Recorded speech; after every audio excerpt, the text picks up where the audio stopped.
Hey, I'm your host, Melissa, and I want to welcome you to Not Your Average Blonde podcast. I'm here to show you how to elevate your life to become the best version of yourself. I want to take you along your journey to be anything but average and step into your confidence era. Join me each week by subscribing and listening to Not Your Average Blonde podcast, and let's begin our journey to become anything but average.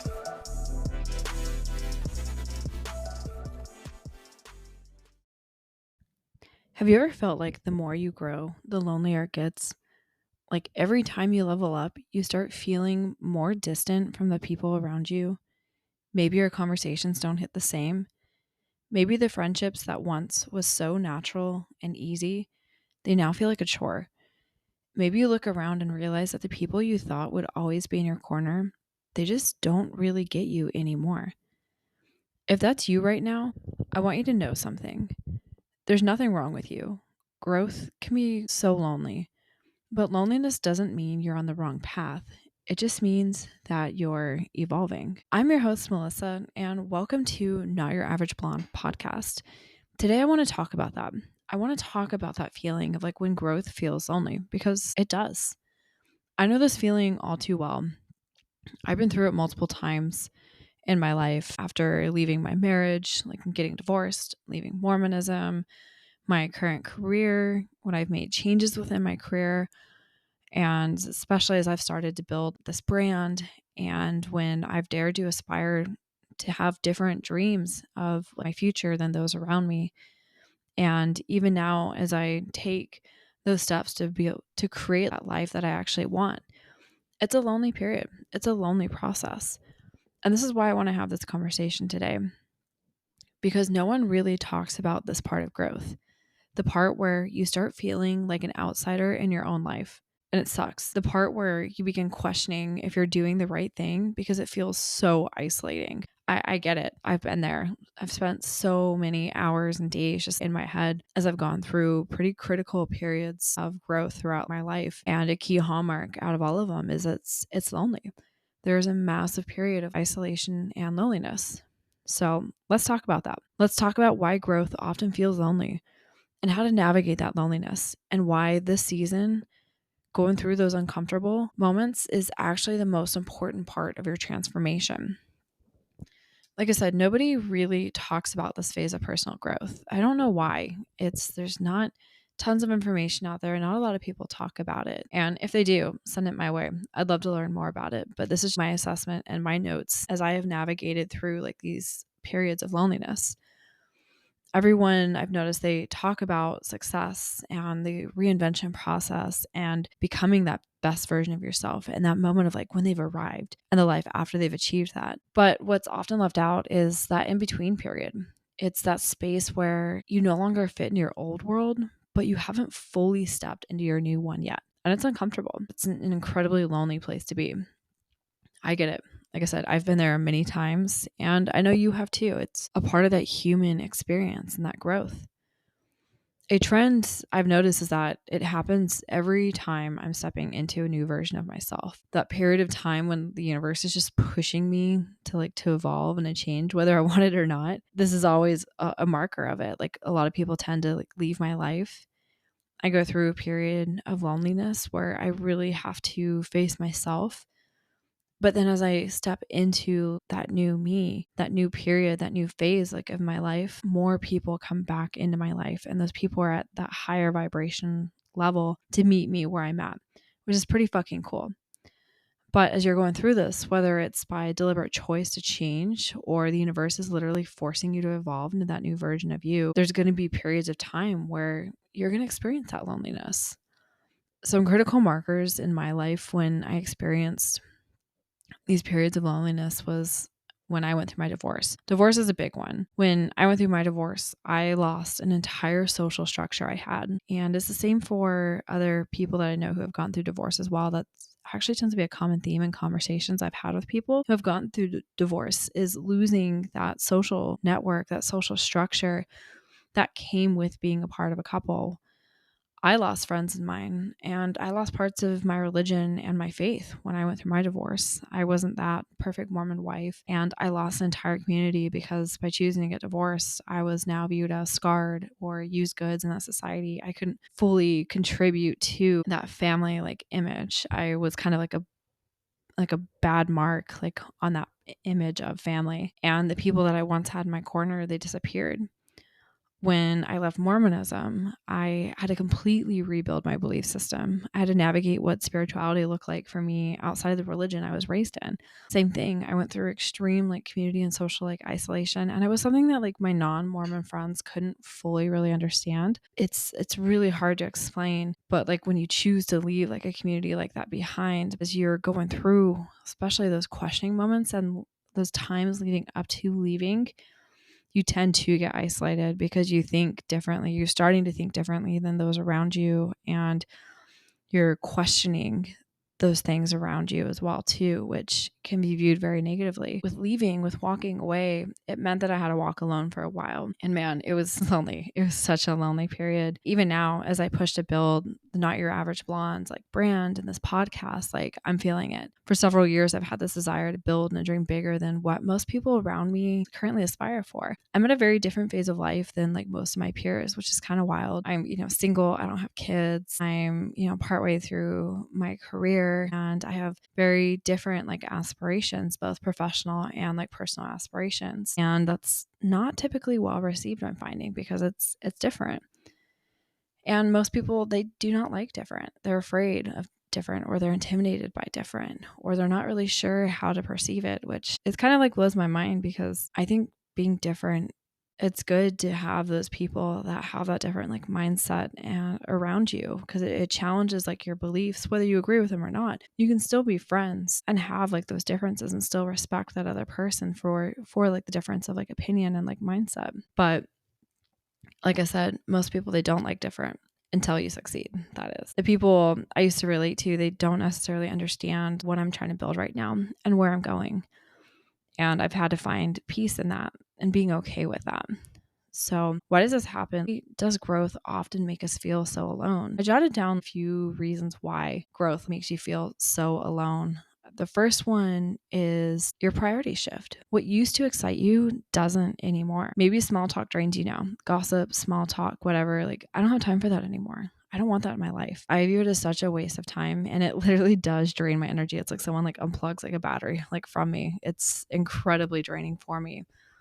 And to get to that point, it's a mindset shift. I want to talk about the future and building those dreams, that we have, and the aspirations. I want to talk about positive things. I don't want to waste my time anymore with trivial things that don't add positivity to the world or my life, or things that are not productive for building that connection, that deeper connection with that other person, or building for the future. I crave those deeper conversations and to have more meaningful experiences with those connections that I have in my life. And because of this shift, I have found that many people around me may not relate to me in the same way anymore. Another reason is you start to see through the bullshit. You start to see through old patterns. Once you start doing your inner work and taking ownership of yourself and healing, you recognize the toxic cycles. You recognize the toxic cycles that you're in, the toxic cycles that are around you. And those cycles can be in friendships, family dynamics, and like I said, within yourself. And once you see it, you can't unsee it.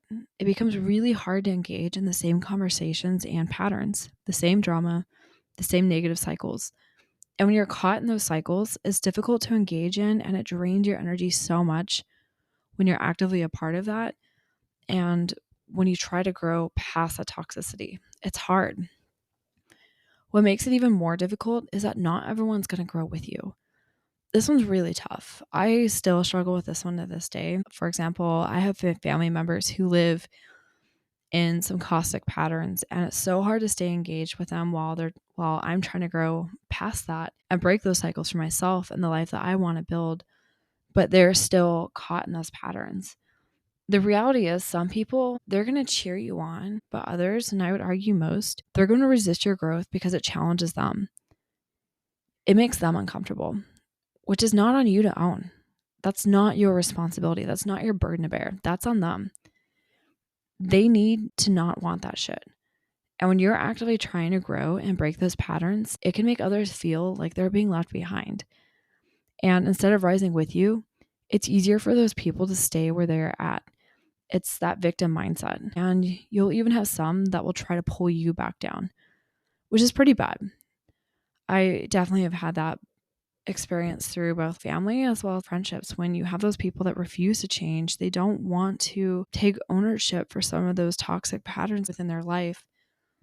And they'd rather spend that time wallowing in that victim mindset and casting it on you, and whether it's wasting your time or trying to pull you down onto their level. It's such a vicious cycle. But you see that as you grow and as you evolve, you recognize those patterns, and it takes time, but you will learn to be able to put those boundaries in place to protect yourself from that bullshit. And one of the hardest parts of that is realizing that some of those relationships, they're not meant to last forever. That could be one of those boundaries that you put in place, is having to cut that friendship. And it hurts. It's hard. I know it is.